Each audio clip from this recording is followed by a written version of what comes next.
Good morning and welcome to the new edition of Dr. Lamba's Awakening Call. Just imagine that the strategists and the policy makers depend on outside investigation, which at times can be biased or at the most neutral. And that is what is happening, in India at least. I'm shocked. And you should be as well. The mandarins in New Delhi depend on Pentagon reports to formulate their policies. Nothing wrong with that. As a matter of fact, the agreement of Five Eyes is valid, but many times such reports are prepared for different purposes and they might refer to the situation or to some aspects which pertain to your specific need but may not be germane to that. They may just be of tertiary interest, and that's what's happening.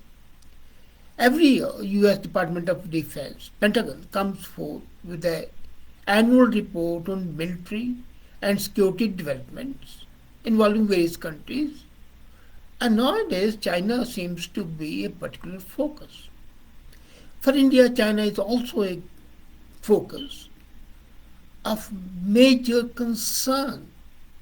And these reports are very good. They bring fresh insight into China's growing military threat. The 2021 report, for instance, also covers China's ongoing military standoff with India across the line of actual control, LAC, the way it happened after last year's Galwan Valley clashes. Now, that report is very valid. But then, even if when it's loaded with the first hand new facts not known to India and not possible to have known except with the high precision technology and wide awake intelligence services, these facts still do not meet India's requirement for first-hand comprehensive knowledge of Chinese military buildup and forces along the LAC. Now, second-hand source and second-hand information, however valid it may not be 100% pertinent. There's a difference between validity and pertinence. And it may be valid, it may be right, it may be correct. But is it pertinent? That's a major issue. And you cannot formulate a strategy based only on it being there. And we have seen over the years, Pentagon reports have made a solid reputation, absolutely, for providing a first-hand primary reporting on Chinese military modernization, along with authoritative assessment of strategic objectives, civil military relations, and long-term modernization goals. And in recent years, the force structure of Chinese PLA, People's Liberation Army, was dissected theater by theater, downward to the lowest. And I also must give them credit in highlighting the underreporting in Chinese defense budget figures that forced China to be more responsive in defense budget administration. So undoubtedly, these reports have facilitated in conceptualizing the evolving shift in Chinese grand strategy. For example, Chinese policy of active defense is highly misleading. Absolutely. And if you simply go by what the journalists write, who are not experts, you would think that their active defense policy is going to be a disaster. No.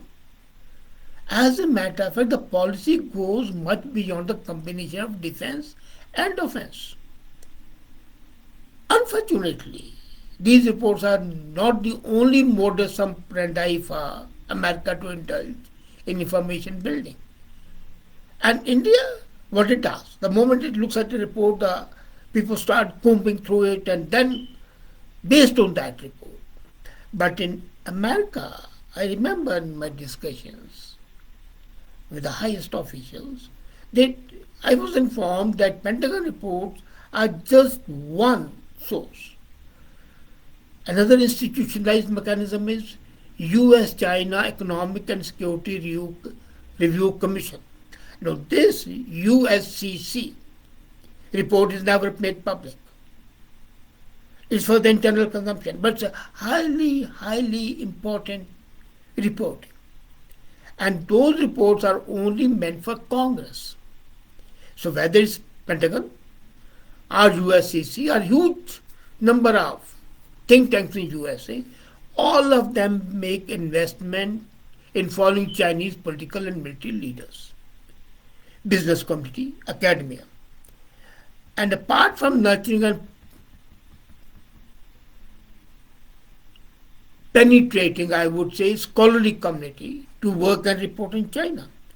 So there are half a dozen other factors which are taken into consideration.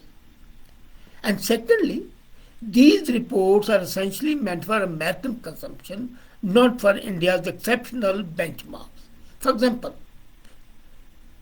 the Pentagon report started with the objective of gauging Chinese force mobilization trends towards Taiwan. So main objective is Taiwan. The focus remains in special chapter on Taiwan for years. So Indians may feel elated that a special chapter has been included on LAC this year, which was not there earlier. But do we have a complete information on this? Because 99% of the report is devoted to Taiwan. Just one chapter.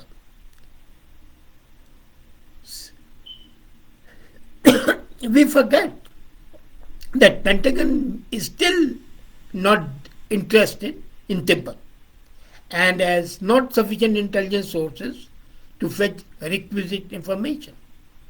So when the information is not there, how can report be dependable? Secondly, the Chinese military built up in LAC comes up as a peripheral mention in the Pentagon report. It's not a major concern, as I said earlier. While the PLA reform contingency is there, a scenario is missing on India from that aspect. If you look at Taiwan issue, it's such a wonderful document, dependable, but not India. And similarly, the military force balance across the LAC is not detailed as the military forces across the Taiwan Straits. So while the Chinese military war activities, NMWA, against Taiwan get a full description, the same is handled in a very passing reference vis-a-vis India. Third problem, the objectivity and neutrality of such reports are often subjected to the national interest, the public reports. As I said, there are half a dozen other institutes, UCSS and others. So the example I'll give you, the Pentagon reports adopts a neutral tone and tenor in reporting the Galwan Valley incident. You remember that. And they did not even identify the actual number of deaths on the Chinese side. On the other hand, Russian intelligence community informed Indian intelligence services with the actual number of Chinese deaths in the Galwan Valley clashes. Now this time, Russians were much more dependable than either Mossad or CIA or MI6.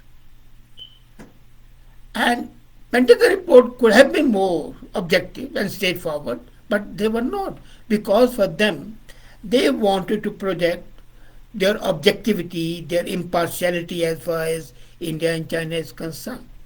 So what emerges is that the external reports have utilitarian limitation in subserving India's national interest. I'm not saying they're useless, but they cannot be the sole source for strategizing. However, at the scholarly level,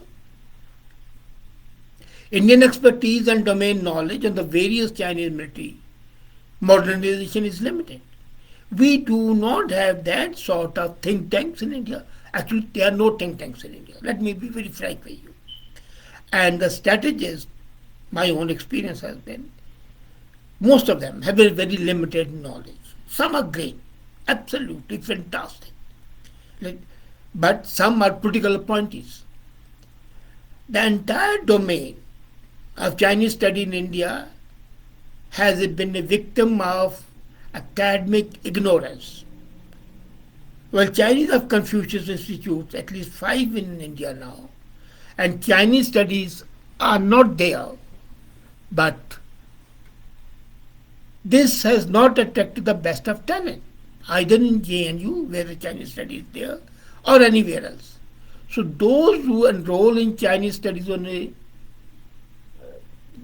voluntary basis, on their interest basis, do not find the funding opportunities for research and field trips.